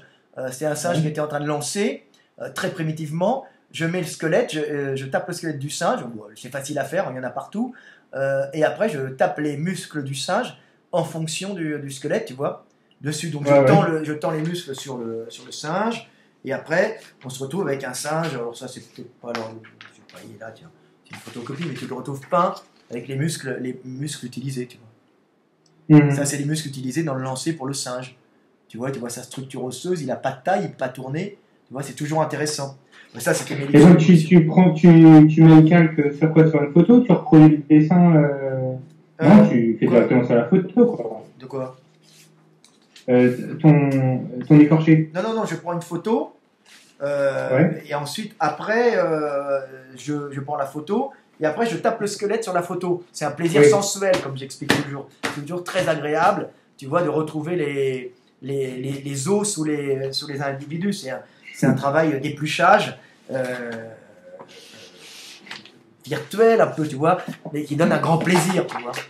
Ouais. Et donc là, c'est un singe, tu vois. Et donc après avoir fait les os, je tends les muscles. Hein, comme disait Debord, il faut sentir la droite qui sous-tend le muscle. Hein. Donc il y a une tension entre le point d'arrivée, le point de départ, le point d'arrivée du muscle qui va bouger, qui va faire un mouvement articulaire, qui va bouger l'articulation. Et là-dessus, je retends les fibres musculaires, sachant que la fibre la plus profonde est rectiligne, et les fibres qui sont au-dessus commencent à prendre une courbe. C'est très simple, c'est de la mécanique de base. Ça ne demande pas beaucoup d'intelligence. C'est comme être mécanicien auto, ça demande surtout d'être mécanicien et de comprendre les choses. Mais quand même, quand tu comprends ça, tu comprends le monde. Donc je fais ça. Après avoir fait ça, je fais ça sur calque. Hein. Je travaille, je fais plusieurs calques successifs. À la fin, quand le dernier calque est bien fait et beau, je passe un coup de blanc, un réau de blanc, un peu comme on faisait au 18e, ou même au 16e, au 17e. Tu vois, même après, 17, 18, c'était classique. Hein. Et après, je passe ça au scanner. Alors ça, c'est moderne, il n'y en avait pas au XVIIe siècle. Et je sors couleur légèrement bleutée, ce qui rappelle en fin de compte comment on appelle ça, pas la mine de plomb, mais la mine d'argent. Et dans l'inconscient collectif, c'est beau, c'est de l'art. Et là-dessus, je travaille, je retouche, et là-dessus, je repeins ensuite à l'acrylique, ce qui est un peu une gouache, pas une gouache, une peinture, une peinture avec une espèce de liant plastique, c'est ça? Oui. C'est des pigments avec du plastique un peu. Ouais, de la résine plastique. Moi, j'adore. En fait, en plus, maintenant, ils ont amélioré beaucoup cette peinture-là. Je sais pas si tu as essayé les dernières itérations qu'ils ont fait là, où ils font de l'acrylique à séchage lent maintenant. Et c'est très bien, on peut fondre comme à l'huile. Ouais, ça c'est bien, ça, tu vois. Alors, moi j'utilise, je fais des lavis successifs, hein, un peu comme Léonard de Vinci faisait. Hein. Je reprends la technique du comment ça s'appelle quand on passe des couches successives. Le sfumato. Voilà, je prends un peu redis-moi. Le sfumato. Le sfumato, je reprends un peu le sfumato à ma sauce de Léonard de Vinci. Hein. Et sfumato, en fait, c'est la technique qui permet à fondre. En fait, on voit comme avec un appareil photo, suivant les focales, des contours nets. Un espèce de sfumato, si tu veux. Je passe de la couleur de plus en plus intense pour arriver à la couleur finale. Tu vois, tac, tac, tac, ce qui permet de faire des grandes. Mais je fais aussi en couleur, en mettant des couleurs, comme je passe d'abord les pigments jaunes, ensuite je vais passer les pigments orangés, ensuite j'ai passé des pigments plutôt rouges, ensuite j'ai passé les pigments bleutés des tendons, tu vois, et refinir avec du blanc. D'abord je passe le noir pour augmenter en sfumato, un peu là, tu vois. Et ensuite je passe les couleurs pour terminer par le blanc. Donc je fais un travail quand même assez renaissance, on va dire, dessus. pour arriver à la couleur du muscle qui est la couleur du muscle qui n'est pas vivant, hein, contrairement à ce qu'on pense, c'est la couleur du muscle mort de dissection. Pour que les mecs qui connaissent la dissection voient que mes dessins, on dirait des cadavres qui ont été disséqués et qui ont été formolés. Pour les connaisseurs. C'était d'ailleurs une question que je voulais te poser, ça par rapport à l'esthétique des dessins anatomiques. J'ai l'impression qu'il y a quand même des sortes de références de codification rémanentes. Justement, ces muscles-là, toi, tu les as observés en vrai sur des cadavres? Oui, on les observe. Oui, ils sont très visibles. D'accord. Mais sur un cadavre, ils sont aplatis, alors il faut par l'esprit les gonfler. Parce que la mort aplatit tout, enlève toutes les courbes. Ouais. Tu vois? Et toi, c'était dans quel cadre que tu as pu faire ça, la dissection J'en ai fait 2 ou 3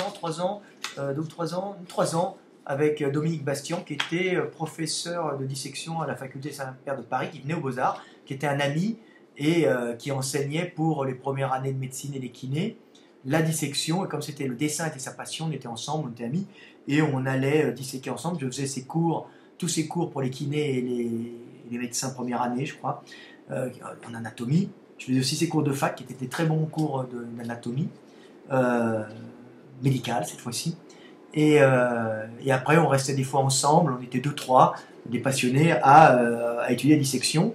Alors, c'est pas moi qui disséquais parce que c'est quand même un métier, hein, couper la chair, enlever le gras, débiter, mais moi j'assistais et puis ils nous faisaient tout ce qu'on voulait et ce qui était en rapport avec notre enseignement des Beaux-Arts. Donc on avait l'enseignement des Beaux-Arts, plus nous, les deux privilégiés, on était 2 privilégiés, avec lui, on est 3, à pouvoir étudier sur le cadavre humain, ce qu'on avait appris aux Beaux-Arts avec la morphologie, ce qui fatigue quand même parce que la confrontation à la mort journalière est quelque chose qui n'est pas si sain que ça, et les mecs tiennent à l'alcool, moi non, au bout d'un moment tu lâches, parce qu'au bout de 3 ans t'en peux plus, parce que les morts, ça te confronte à ton avenir, et quelque part c'est un peu dur de savoir qu'on a le mur à la fin, quand on est jeune surtout. Après quand on vieillit, on sait que même si on a l'avenir, l'avenir c'est la mort, mais ce qui est formidable c'est le chemin qui y mène, parce que sur le chemin nous ne sommes pas seuls et nous pouvons vivre et aimer, tu vois. Mais quand on est jeune, on n'a pas forcément cette finalité, cette compréhension globale, et on peut souffrir. Comme j'ai souffert, j'ai fait une grosse dépression un moment après. Ouais, je le comprends bien. Enfin, moi, j'ai jamais été confronté à un mort de ma vie. Alors ça, c'est peut-être un truc de ma génération, mais on passe à côté de ça. Je sais pas si... Enfin... ça forme un homme, comme la naissance. Ouais. La naissance d'un homme et la mort d'un homme forment un homme. Et est-ce que on continue à avoir un domaine de recherche où on fait des découvertes encore dans la dissection? Dissection, je sais pas, tout a été fait au 19e, les mecs ressortent des trucs, on dit oui, on a retrouvé un nouvel organe, ça veut dire qu'il faut noter, c'est ça, c'est des petits labos qui essayent de frimer un peu. Non, la dissection, l'évolution humaine, on a à peu près tout trouvé. Après, c'est les causes, et puis la façon dont elle va se développer. L'humain continue à évoluer, hein. Mais non. Après, en évolution humaine, on trouve beaucoup de choses. On est en plein progrès technologique grâce à justement l'étude de l'ADN, en partie par le Max Planck Institut de... Merde, comment s'appelle cette ville allemande? Leipzig, où il y a Svante Pabo, un génie bisexuel. Alors, j'ai acheté son livre, j'ai lu, très intéressant, d'un seul coup, il nous parle de sa bisexualité. Et tu te demandes ce que ça vient foutre là. Non, je dis non, moi je voulais pas. Vous me cassez mon maître en génétique, et d'un seul coup, je découvre que c'est un bisexuel attiré par les femmes et les hommes virils. Non, mais ça va pas. Moi, ça le regarde. Hein. Non, ça le regarde, mais qu'il m'en parle pas, qu'il vive tranquillement. Moi, je m'en fous. Je suis venu étudier dans son livre la génétique. Mais il est marrant. Je pense qu'il n'a pas pu s'empêcher de dire qu'il était bisexuel. Ça a l'air d'être un brave garçon, je rigole. Mais oui, bien sûr. Tu lui demandes ce que ça vient foutre dans son livre de génétique. Tu dis d'un seul coup, il nous parle de bisexualité et de ses attentes pour des mecs un peu virils avec des looks de cow-boy. Tu dis merde. Les mecs, parlez-moi de Néandertal. Avec des looks de cow-boy qui sont intéressés, qui regardent la vidéo. Parlez-moi de Néandertal. Pas de ça. Comme ça, voilà. Il fait d'une pierre deux coups, on parle même de ça dans des vidéos. De génétique. Ça doit être son projet, hein. Mais il est bien. Non, mais maintenant, il y a des progrès, tu vois, c'est intéressant. Ouais. On Et progresse toujours. du coup en termes de dissection, ça continue encore là il continue à proposer ça en fac ou quoi? Non, non, non, non, non, non, c'est fini. Non, non, il est mort. Mais mes maîtres sont vieux ou morts. Ah oui. Comme mes Du amis coup, commencent à mourir, c'est là où on voit qu'on prend de l'âge. et du coup, maintenant, on a la même chose peut-être en modélisation 3D. Il y en a qui font des reproductions qui sont vraiment. Avec ZBrush, tu connais ZBrush, hein? Oui, ZBrush, c'est une merveille. Quand c'est apparu, ZBrush, ça permet d'avoir un atelier sculpture dans ton ordinateur sans te salir les mains avec de la glaise ou de la. C'est formidable. Et tu crées même tes outils. C'est-à-dire que tu fais tes spatules et tout. Moi, mon rêve, c'était d'avoir découvert ZBrush quand j'avais 10 ans ou 12 ans. Je serais devenu le roi de ZBrush et le maître de l'anatomie 3D. Malheureusement, mes automatismes et mes connexions synaptiques dans le cerveau ont été faites au crayon. Et pour le crayon et pour les structures classiques de la Renaissance, les outils classiques de la Renaissance. Donc je ne peux pas, heureusement je sais utiliser les ordinateurs, mais je pense qu'il faut commencer très jeune ZBrush pour devenir un roi de ZBrush. Et ZBrush, c'est génial parce que ça permet à n'importe qui, à partir du moment où il est doué, de devenir un grand sculpteur sans avoir à dépenser, sans avoir à posséder un atelier coûteux. Il suffit qu'il y ait du logiciel ZBrush, de créer sa figurine ZBrush, qui peut être merveilleuse, aussi belle que la plus belle des sculptures de Clodion, parce que j'ai discuté avec une copine de Clodion, là. Donc, on peut arriver à faire des choses merveilleuses, et après aller on va dire, dans un atelier, dans une firme qui posséderait comment ça s'appelle, un mouleur de comment ça s'appelle, un truc pour faire de la 3D, pour sortir une imprimante 3D de haute qualité, hein, pas une merdouille, hein, et de te sortir ton travail au ZBrush en 3 dimensions. Et là, tu peux te sortir la femme de tes rêves que tu as sculptée avec amour pendant un mois, ou le super monstre méchant avec des griffes géantes et des grosses dents, tu vois, ce qui est plus banal et un peu plus nul à ce qui est moins banal dans la vie, parce que la femme de ses rêves, on peut encore la trouver dans sa vie. Ouais, mais là on peut déjà la sculpter et la voir chez soi en 3D quand on est jeune et quand on est attiré uniquement par le physique. Tu vois. Ah bah, c'est un peu triste, ça. Ou sinon, aller chercher des vraies femmes, c'est pas mal aussi. Et puis, et puis sculptez-les en 3D sur ZBrush. Ah bah, pour les séduire. Voilà, pour les séduire. Le truc pour les séduire, c'est mieux peut-être même de le faire à la terre glaise directement. Oui, mais c'est vrai, à la terre glaise c'est beau parce qu'on a le toucher, mais je pense qu'un mec qui maîtrise bien ZBrush, ce programme, peut avoir la même sensation, tu vois, 3D avec ce programme. On peut arriver à faire si on est doué bien sûr, si on est génial, à faire de l'équivalent terre glaise avec du numérique. Bah, c'est l'objectif, hein, pour ceux qui ne connaissent pas ZBrush, là, en fait, avant les logiciels 3D, en fait, c'était très scientifique, mathématique, etc. Fallait monter des trucs, calculer des vecteurs, etc. Et en fait, du jour au lendemain, il y a ce logiciel qui est arrivé, en fait, et qui permet de modeler dedans, mais de façon très très organique, en fait. Normalement, on fait des surfaces qui sont, par exemple, une forme, un rond, et après, on va le développer comme ça pour créer un tube, etc. En fait, là, ZBrush, c'est vraiment, on a une boule et puis on la manipule en fait pour créer comme de l'argile. C'est génial. Hein. Et toi, ouais, c'est super. Alors moi, je suis pas du tout, je suis pas 3D. Moi, je suis pareil, je suis dessin. Enfin, bon, moi j'ai la chance, ma mère elle est sculptrice, donc j'ai un peu fait ça. Toi, ça t'a intéressé quand tu étais plus jeune de faire de la sculpture? Oui, mais j'avais 2 problèmes avec la sculpture. Un, la sculpture coûte relativement cher. Ça demande un espace que j'avais pas. Moi, j'étais très pauvre à la rue, hein.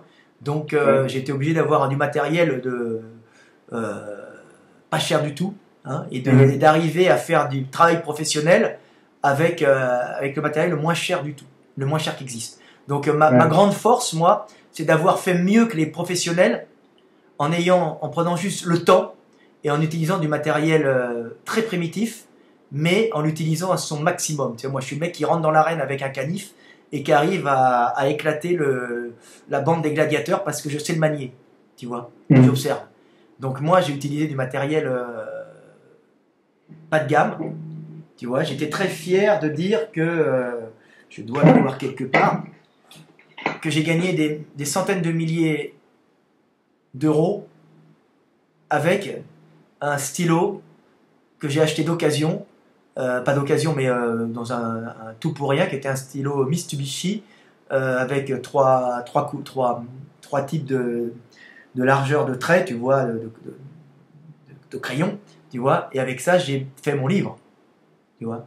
Ouais, bien sûr. Donc, Bah, ça, c'est la leçon, hein. Pour tous ceux qui viennent nous demander sur Instagram sans arrêt qu'est-ce qu'il faut acheter pour savoir dessiner, tu prends une feuille, un crayon, et puis tu t'entraînes. Voilà. Et c'est le truc de s'entraîner, c'est pas le truc d'avoir le crayon, quoi. Faut arrêter. On a la chance d'avoir du papier. Il faisait de la littérature, évidemment, mais c'était aussi un dessinateur, et il faisait tous ces trucs au café. Et regardez le rendu que c'est. Bon, toi, ça va peut-être pas te parler. Qui ça? Victor Hugo, je sais pas oui, si si, je connaissais. Il dessinait des paysages et tout assez romantiques. Voilà. Et il les faisait au café. Au café, tu fais des trucs. T'as pas besoin de payer des blindes. Parce que si tu veux te mettre à t'acheter de la peinture, il faut mieux attendre de gagner d'abord de l'argent, quoi. Parce que la peinture, c'est très très cher. C'est extrêmement cher. C'est ce que les mecs ne savent pas. Et maintenant, on a un avantage énorme, c'est d'avoir des logiciels qui permettent de faire des peintures sans peinture, en fin de compte, avec juste un logiciel, tu vois, et de haute qualité. On a toute une école moderne où les mecs font de merveilleuses œuvres d'art en images de synthèse. Alors évidemment, il ne restera pas de toile dans les galeries d'art parce que c'est du numérique, mais ce numérique peut très bien être sorti et pulvérisé sur une toile qui peut être dans une galerie d'art. Hein. Aucun problème. Donc on s'en fout. C'est ce qu'on faisait déjà avec les photos avant. Voilà. Donc maintenant, on arrive à un niveau où n'importe qui peut quand même accéder à la création avec un budget minimum. Tu vois, avant le papier ça valait une fortune, hein. Ça valait très cher. Hein. On ne pouvait faire que les comptabilités sur papier ou dessiner des œuvres religieuses parce que c'était utile. On n'allait pas gribouiller sur un papier. Maintenant les gamins ils gribouillent sur les papiers. Ils se font leurs mains, ils peuvent devenir dessinateurs, et après ils ont les logiciels, la peinture coûte beaucoup moins cher, il y a quand même des progrès énormes, tu vois. Ah ouais, c'est sûr. Et d'ailleurs, les logiciels coûtent de moins en moins cher. Bon, alors ça, c'est pas tout à fait vrai, parce que les logiciels professionnels, ça coûte très cher, mais vous avez des logiciels, en fait, gratuits, qui vous permettent, par exemple, pour parler de ZBrush, là, ça coûte une blinde. Donc, oui, vous n'allez pas l'acheter. Combien je pense que ça coûte dans les 900 euros facile. Donc, 900 euros, le mec il se paye des vacances, des fois 900 euros, il va aller en Thaïlande se faire des putes. Là, c'est assez minable, il ferait mieux d'investir dans un ZBrush, tu vois. Exactement. Alors ça c'est avoir le sens des priorités. Par exemple, moi je gagne pas beaucoup d'argent, mais je paye ma licence Photoshop et je bosse avec et je vais pas la pirater. Et moi je bosse avec un logiciel assez minable qui était vendu avec mon imprimante Canon et je bosse avec ça depuis 20 ans. Je le cherche tout le temps parce qu'il est tellement instinctif, tellement simple et il fait des magnifiques retouches couleurs que c'était un plaisir de bosser avec ça et je le maîtrise à la perfection, tu vois. Donc moi j'aime bien maîtriser. Dis-moi comment il s'appelle et puis je vais te donner un logiciel équivalent actuel. Non, je me souviens plus. Attends, il est où? Ça doit être un truc de chez Corel, non? Non, je me souviens plus comment il s'appelle, mais il est excellent, je l'ai en stock. Et celui-là est excellent. Pour moi. C'est toi ce qui peut te parler, je pense qu'un logiciel très instinctif pour les dessinateurs qui viennent du traditionnel, là c'est ArtRage. Tu prends ça, en fait, c'est super instinctif. Mais moi c'est de la retouche, hein. C'est pas du dessin, c'est surtout de la retouche. Gommage, changement de couleur, travail des couleurs dans leur finesse, c'est-à-dire moins de sépia, moins de augmentation du contraste, augmentation de la luminosité, augmentation des brillances. Tu vois, ça c'est mon boulot. Ça, maîtriser la couleur je suis très fort. D'accord. Et retoucher, enlever les taches, tu vois, foncer des parties, augmenter, c'est ce qui permet d'avoir un sacré boulot. D'accord, ok. Bah écoute, pour le coup, là, je sais pas de quoi te conseiller, parce que moi c'est plutôt les logiciels de dessin. Oui, parce que toi tu dessines dessus, moi je dessine au crayon. D'ailleurs maintenant je dessine moins, ça m'intéresse un peu moins. Il y a un temps pour tout, bah tu sais, j'ai quand même atteint une certaine apogée, un certain sommet dans mes dessins d'anatomie. Je veux dire, le dépasser va être très dur, tu vois. Tu vois un horizon que tu n'as pas atteint ou Non, toi, non, non, non, c'est ça, faible? non. Moi, je préfère maintenant plutôt mettre de l'enseignement philosophique, tu vois, et utiliser mes dessins comme support à l'enseignement, à la compréhension du monde. Tu vois, c'est Ouais. une œuvre majestueuse, bah, une œuvre pour l'humanité. Le dessin, pour moi, est compris dans un cheminement pour arriver à une compréhension du monde, aider les hommes à comprendre qui ils sont, d'où ils viennent, comment ils fonctionnent, pour se libérer de toutes leurs passions humaines incontrôlées, euh, de toute leur soumission euh,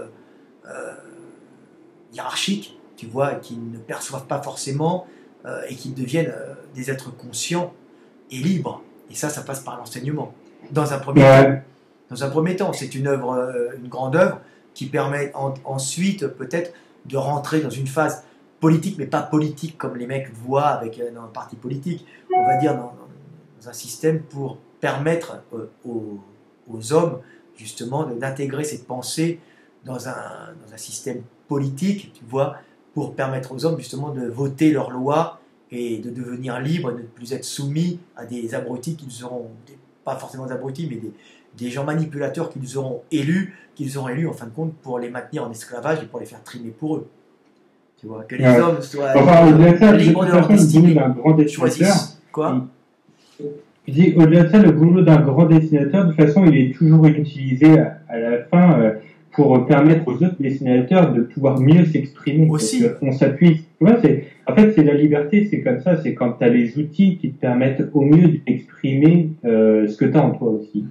Et c'est pour ça que c'est super le partage et puis voir un petit peu tout ce qui se fait en ce moment avec Internet, c'est génial. C'est qu'en fait, on a des outils partout parce que un dessin, c'est le partage d'une information, d'une technique, de la résolution d'un problème par quelqu'un d'autre, en fait, en dessin, etc. Et ça, c'est super. Et même si tu n'avais pas fait ton bouquin, là, déjà, je pense que tout ce que tu peux résumer dans ce bouquin-là, il faut faire un travail intérieur, mais on peut le sentir rien qu'en regardant tes dessins. Oh, Et ouais. Ah oui, parce que l'éveil des consciences, tu parles. Ouais, bien sûr. Oh, oui, l'éveil des consciences, en fin de compte, ma façon d'écrire, et c'est la même chose que ma façon de dessiner. C'est une façon très analytique et très construite, tu vois. J'essaye de digérer le monde pour le rendre perceptible aux gens, tu vois. Et beau en même temps, tu vois. Que ça soit l'apprentissage par le beau, tu vois. Et ça, c'est mon bouquin. C'est ma façon de penser, ma façon d'être. Ouais. Et j'écris comme je dessine, tu vois. Je sens les forces, je sens les tensions, tu vois. Je sens les réseaux énergétiques. Au niveau du style, tu veux dire? Quoi? Au niveau du style? Bah, oui, même au niveau du style, oui. Puisque mon livre parle en fin de compte d'énergie. Mon livre est basé sur l'énergie, je prends pour rester en vie au monde, je prends l'énergie, tu vois, tout est énergie, c'est la calorie, tu vois, c'est la tension. Je redonne cette énergie, tu vois, à l'autre pour me lier à l'autre et pour transmettre la vie avant de mourir. Mais d'abord, je prends, c'est que des relations énergétiques, c'est que des tensions en fin de compte, et si tu remarques mes dessins, c'est que des tensions aussi. Il est bâti sur des tensions. Oui. Il tient parce que il y a des muscles qui sont tendus, il y a de la matière qui est mise l'une sur l'autre, tu vois, c'est symbolique par les os, hein, des contraintes de pression, contraintes de tension, contraintes de torsion, tout ça qui sont en fin de compte des contraintes énergétiques quelque part. Ok. Donc voilà. Bah écoute, c'est super. Bah écoute, de quoi on peut parler d'autre? Ah oui, on va revenir sur les pensées parce que ton bouquin l'année dernière, tu vois, il est décomposé un petit peu quand même. Au départ, tu prends plus de temps pour expliquer. Bah, je pense que c'est pour ton cheminement aussi. Oui. Au départ, tu prends plus de temps pour faire des études de comparaison, etc. Ouais. Tiens, d'ailleurs, ça c'était intéressant aussi. Oui, quand je compare l'évolution du fessier humain et de la structure humaine pour le déplacement. Ouais, moi, ce que j'ai trouvé cool, c'est la remise en question aussi de l'image où il y a l'homme qui se décourbe. Toi, tu te dis, en fait, non, ça s'est fait tout de suite. Oui. Parce que, en fait, on peut pas justifier cette position-là. Voilà, elle est jamais utile. Oui, l'homme, il s'est redressé d'un coup. Tu ne peux pas marcher voûté parce que ça sera fatigant. Et la nature est économique. Je veux dire, s'il commence à marcher voûté, c'est pas économique, c'est fatigant, tu vas les genoux fléchis, ça n'existe pas, tu vas être tout de suite éliminé par des prédateurs ou éliminé par un mec qui sera à quatre pattes et peut-être plus efficace. Donc tu as deux solutions, c'est ou tu es à quatre pattes ou tu es debout. Tu vois, ouais, voilà. Tu es debout, tu cours moins vite, mais tu es plus économique pour aller loin. Tu vois, et tu as les bras libérés. Tu cours, tu vois. Donc après, qu'est-ce qui est plus efficace? En savane, être debout, c'est plus efficace qu'être à quatre pattes. Quand on est un des petits singes avec les mains libérées, qu'on doit aller dans les arbres, on a les bâtons et puis on est très économique pour faire de grandes distances. Hein, c'est économique la marche et aller chercher de la charogne en observant au loin les vols de vautours. Hein, et puis on se rapproche doucement. Et puis si c'est des lions qui ont chassé une bestiole, ben on repart parce qu'ils sont trop gros pour attaquer. Et puis si c'est des cheetahs, des guépards ou des hyènes de taille moyenne hein, qui ont chopé une gazelle, ben là on peut se permettre d'aller les faire chier avec des bâtons et des cailloux et les dégager pour leur piquer leur bouffe. C'est des questions d'opportunisme. Et en fin de compte, on peut faire des kilomètres parce qu'on a la capacité de les faire sans bousiller trop d'énergie. À ce moment-là, on peut manger, récupérer et ramener encore plus d'énergie aux femmes et aux enfants, tu vois, qui eux restent près des arbres parce qu'ils ne peuvent pas se déplacer, les nanas, avec les enfants dans les bras, ils sont debout. Donc ils sont condamnés à rester près des arbres et des points d'eau. Et nous, les hommes, à ce moment-là, on va chercher la nourriture et puis on est attiré par la quête du trésor calorique et on revient en pensant aux câlineries et aux fesses de nos femelles qui échangeront justement ce qu'elles peuvent échanger hein, contre un peu de calories. Et qui ont bien évolué, comme on peut le voir sur les études comparatives, voilà. Singes. C'est intéressant. Juste ce que tu as découvert, en fait, c'est que le fessier du singe, il est accroché beaucoup plus bas en fait, au fémur. J'ai pas découvert, mais les dessinateurs l'utilisaient pas. Voilà, je l'ai expliqué, tu vois, tout simplement, qu'il n'a pas du tout la même fonction. Puis j'ai expliqué avec des poulies, en montrant la poulie de réflexion donnée par l'ischio, hein, par l'os du bassin vers le bas chez le singe, qui permet d'avoir un report de force. Tu vois, c'est de la mécanique de base. Hein. Et chez l'homme, lui, il n'y a pas, mais il y a un énorme fessier globuleux qui permet d'avoir une très bonne attaque au sol et en fin de compte de marcher vite, de courir, surtout d'avoir des accélérations. Tu vois, la course, on n'était pas fait pour courir des kilomètres, contrairement à ce qu'on dit, c'est pas économique. Hein. Par contre, on peut trottiner un petit peu. Oui, non, les mecs disent que c'est économique. Ça, c'était des bushman qui l'ont fait pour épater dans une chasse au koudou, au grand koudou, c'est ça ou à l'élan du Cap. J'ai entendu parler de ça, d'un pote qui dormait même en courant. Oui, non, mais c'est n'importe quoi. Ouais, c'est une question d'économie. Ils peuvent courir assez longtemps, mais ça demande beaucoup d'énergie. Et puis, on ne s'amuse pas à dépenser beaucoup d'énergie quand on va chasser. Il faut être économique, parce qu'autrement, on n'a pas le supermarché à côté. Ouais. Tu vois. Ok. Donc voilà, donc si vous voulez faire un personnage quadrupède, vous fiez un petit peu au travail de Frédéric. Dans le livre, en fin de compte, si on regarde bien, il y a tout un gorille, il y en a plusieurs phases, mais il y a toute l'anatomie du gorille qui est reprise dans le bouquin, tu vois, qui montre en fin de compte une anatomie de quadrupède arboricole capable de se redresser. Donc il y a des comparaisons, tu vois. C'est intéressant pour un dessinateur de comprendre les différences entre primates quadrupèdes et primates bipèdes, tu vois, et là tu comprends le monde.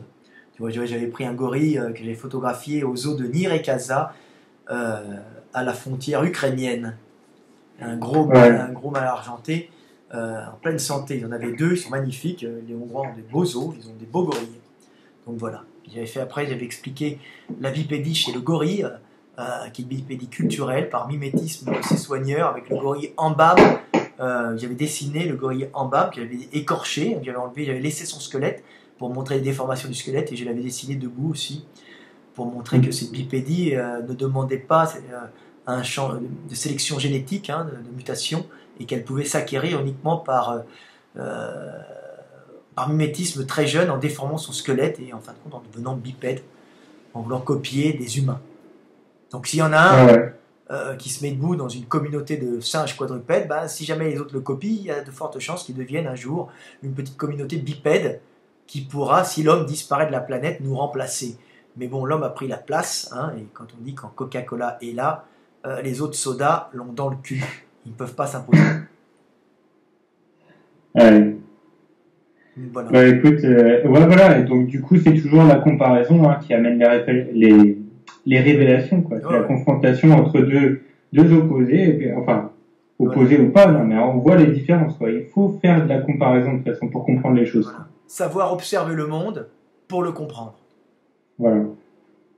Alors moi je voulais parler de la façon dont tu as conçu ton bouquin, parce que ça c'est très intéressant en fait.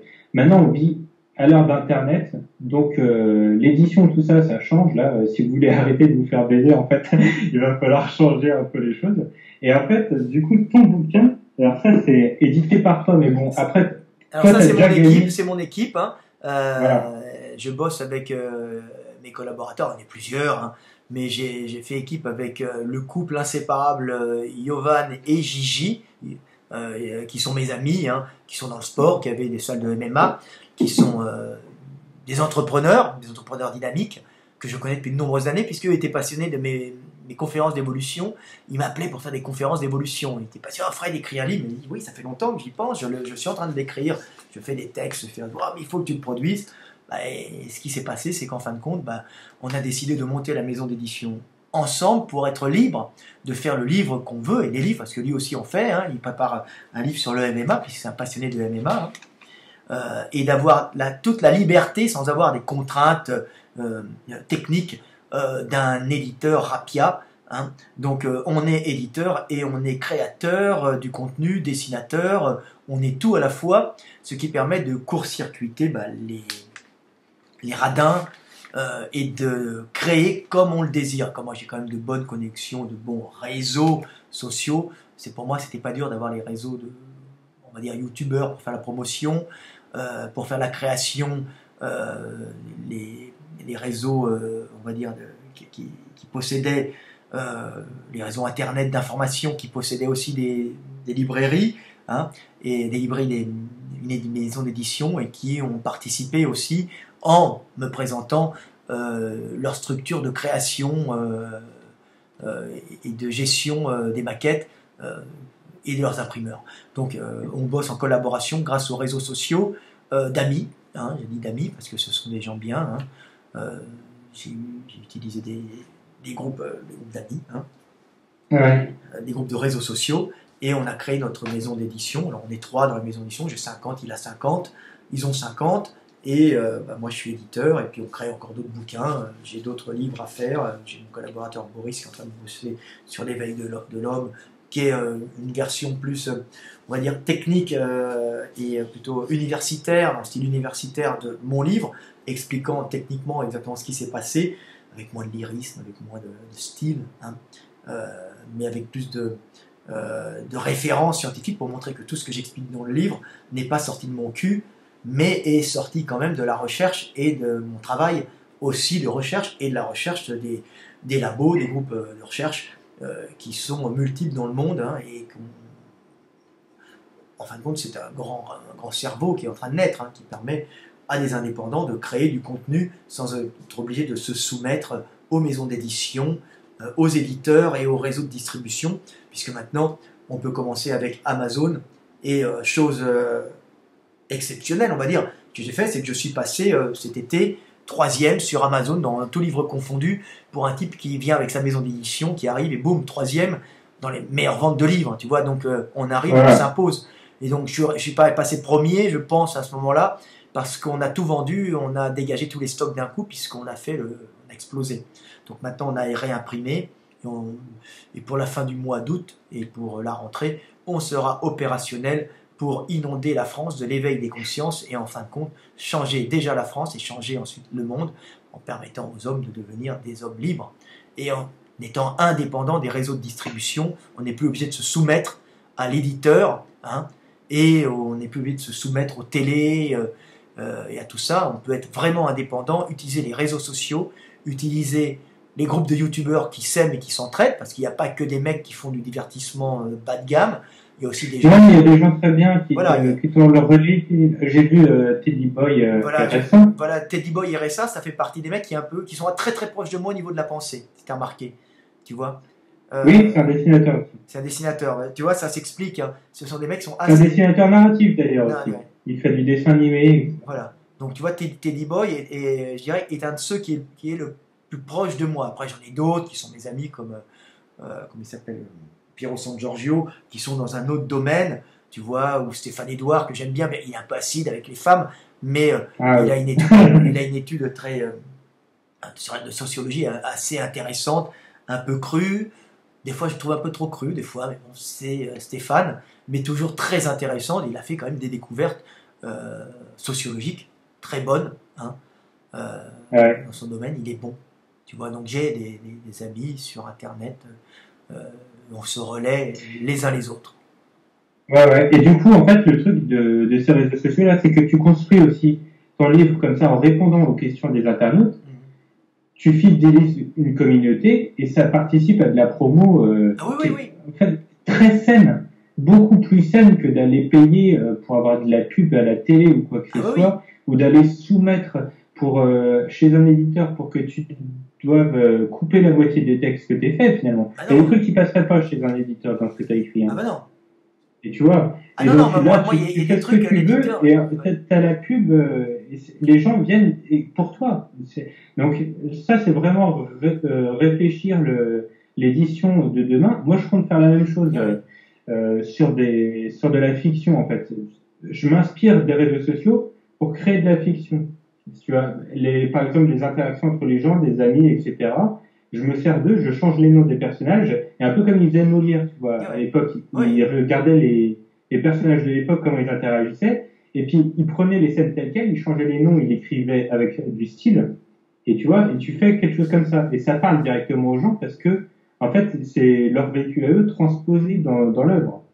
Et toi, par contre, ce que tu fais, c'est pas de la fiction, toi, tu te sers directement de leur questionnement, et tu trouves des réponses. Oui, moi je suis réactif. Voilà. Comme disait mon ami Alain Soral, qui disait la même chose que moi, dans un autre domaine. Alors on aime ou on n'aime pas, hein, on peut des fois. Bah oui. Je vais pas te donner mon avis. En sociologie pure et dure, je trouve que c'est un des meilleurs. Après, je vais pas le suivre sur certains terrains politiques, mais il faut quand même lui reconnaître de grandes qualités en sociologie, l'étude de la France. En tout cas, c'est quelqu'un de très intelligent. Voilà, très intelligent. Il disait qu'il était réactif. Il disait que s'il y a personne qui le questionne, il reste allongé, les doigts de pied en éventail. Bah, moi, c'est un peu pareil. Moi, c'est méthode confucéenne, tu vois. Donc, qu'est-ce que je fais Je réagis au questionnement, ce qui me permet, en fin de compte, moi-même de m'interroger sur des questions que je ne me serais pas posées et que mes disciples ou mes élèves se posent et auxquels je vais, par le savoir que j'ai accumulé au cours de mon existence, je vais répondre à leurs questions. Eux n'ont pas la possibilité forcément de répondre aux questions. Moi, je n'ai pas la possibilité de me questionner comme eux. Par contre, j'ai la possibilité de répondre à leurs questions. Donc, on devient à ce moment-là, on se complète dans la création. Et comme dit, mon livre est un livre organique. C'est un peu les entretiens de Confucius. Hein, c'est toutes les interrogations, en partie, bien sûr, plus mon travail de fond, de mes disciples, de mes élèves, tu vois, auxquels je réponds. Questions qu'ils se posent et que je suis incapable de me poser, réponses que je peux donner qu'ils ne sont pas forcément capables de donner. Bien que maintenant, le travail étant effectué, un grand nombre de mes élèves commencent à me dépasser dans certains domaines, ce qui m'énerve profondément parce que j'aurais bien aimé briller comme le maître et le gourou absolu. Malheureusement, certains dépassent le maître, ce qui est en vérité ce que désirent inconsciemment les maîtres, et ce qu'ils n'osent pas se dire, c'est être dépassé par leurs élèves. C'est la plus belle des choses. Le monde est fait pour être évolué. J'ai été là. Si je suis monté très haut, si j'ai vu très loin, comme on dit tout le temps, hein, c'est que j'étais monté sur des épaules de géants. Et d'autres monteront sur les miennes. Voilà, c'est le chemin de l'humanité. Mais on va dire que j'ai été un géant qui a apporté une vision claire et nette des choses et qui a changé la vision du monde, qui a permis à l'humanité de percevoir ce qu'elle est différemment. Et je pense que mon livre n'est qu'à ses débuts et qui va faire un raz-de-marée et qui va changer littéralement le monde, parce que je pense que tu as commencé à le lire, ça a dû te tourner. C'est fini en 2 jours. Des fois, tu dois te poser des questions sur le monde et tu vois le monde différemment, non ? Alors moi, ça fait un moment que je suis ton travail. Là, j'ai découvert des trucs très spécifiques. En fait, là aussi, je l'ai vu dans l'optique d'avoir des choses à te dire pour l'interview. Je vais le relire après. Déjà, alors moi je te connais, je te dis depuis l'école de dessin. Ouais, donc tu as suivi mon parcours, donc tu es déjà voilà. imprégné par mon enseignement. Et après, je t'ai redécouvert, donc là, je sais pas si je vais le mettre dans la vidéo ou quoi, je t'ai redécouvert sur YouTube quand tu parlais de ta vision de Dieu. Ah oui. Et en fait, j'avais vécu un truc à ce moment-là, tu vois, j'étais parti sac à dos et tout, à la rue, un peu comme toi. Voilà. Enfin bref, j'ai un truc un peu compliqué. Et du coup, j'avais la même perception, enfin, j'étais arrivé aux mêmes conclusions sur ce sujet-là. Et du coup, je me suis reconnu là-dedans. Et après, c'est comme ça que j'ai commencé à te suivre, petit à petit. Et après, comme tu l'as dit dans tes vidéos, en fait, à un moment, tu te répétais beaucoup, mais c'était aussi pour que ça rentre l'information. Ah oui, il faut que l'information rentre. Voilà. Je vois maintenant que Ernesto 2.0 est en train de reprendre le fait dans sa communauté que nous sommes la conscience du monde.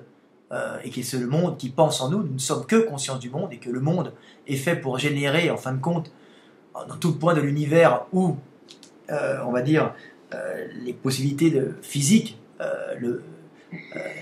facilitent ça, de générer la conscience par l'intermédiaire de la vie, de l'évolution de la vie, et en fin de compte de la naissance de l'homme sur une planète qui serait plus ou moins éloignée d'un astre chaud et brillant, tu vois. Et à ce moment-là, apparaîtrait un être bipède, qui deviendrait conscience d'être, et puis s'émerveillerait devant la grandeur de l'univers avant de comprendre qu'il est la conscience de cette immensité cosmique rêvée. Ouais. Oui, bien sûr. Bah, après ça, tu vois, je sais pas si c'est quelque chose que tu as découvert ou qui est déjà présent en fait, parce que moi je lis pas de penseur. Non, mais c'est inconsciemment présent dans les livres saints, puisque oui, bien sûr. quand tu lis au commencement était le verbe, au commencement était la parole, tu t'aperçois que c'est la capacité de dire je suis, j'étais, je serai, qui fait l'homme, tu vois. Ouais. Donc ils l'avaient perçu, nos ancêtres, hein. Et c'est dans les livres saints, tu vois, quand les premières phrases du Coran, c'est lit, c'est-à-dire que c'est le verbe, c'est lit, c'est la capacité de lire, la capacité d'écrire, tu vois, d'énoncer par la parole quelque chose. Et ce qui fait l'homme, c'est le verbe. C'est j'étais, je suis, je serai. C'est Moïse face à Yahvé, hein, face au buisson ardent, c'est ça. Bien sûr. Qui lui dit mais qui es-tu? Et l'autre lui répond je suis celui qui est, c'est-à-dire je suis conscience d'être. En fin de compte, il était face à la conscience, à sa conscience. Il était face à Dieu. Quand tu es face à Dieu, tu es face à toi-même. Tu vois. Donc c'est pour ça qu'on ne peut pas tricher avec Dieu. Tu ne triches pas avec toi, tu sais qui tu es. Tu vois. Et faire du mal aux autres, c'est te faire du mal à toi-même. Et ça, c'est inconsciemment, c'est d'une façon, on va dire, imagée, un peu secrète, indiquée dans tous les livres saints, tu vois. Et quand Jésus dit qu'il est le Fils de Dieu, il est Dieu, il est le Père, le Fils, le Saint-Esprit, il est en fin de compte celui qui est généré par l'univers, tu vois. Il est celui qui génère, puisqu'il est Dieu. Nous sommes la conscience de Dieu, et il est l'Esprit Saint, c'est-à-dire la conscience divine, incarnée en l'homme. Il est celui qui est généré, il est celui qui génère, puisque tu es, en fin de compte, tu es fait du monde. Tu ne penses que par le monde, tu es le monde qui pense, et tu es le monde qui t'a généré. Tu es les deux, tu es le Père, le Fils, et l'Esprit Saint, c'est-à-dire la conscience d'être en toute chose. Consciente, toute chose consciente. C'est-à-dire quand un enfant s'éveille, et quand il commence à dire « Papa, maman, je suis », un petit Dieu s'est éveillé. Quand un homme meurt, c'est une conscience qui s'endort, qui disparaît. Mais dans tout point de l'univers... Quoi ? En tout point de l'univers où un homme pense et s'émerveille devant un ciel étoilé, c'est le monde entier et Dieu, c'est l'univers entier et Dieu qui s'émerveille devant sa grandeur, ébloui, on va dire plutôt, devant cet vertigineux espace. Mais qu'est-ce que je suis petit? Non, tu n'es pas petit, tu es géant, tu es la conscience de cette immensité cosmique. Tu es grand, tu es beau, tu es merveilleux, tu es Dieu. Voilà.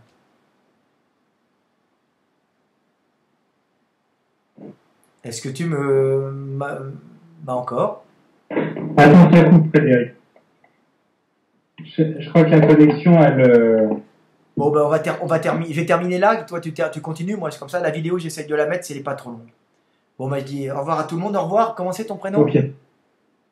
Timothée. Salut Timothée. Et puis, je te reprends. D'accord? Salut à tous. Ouais, bah merci.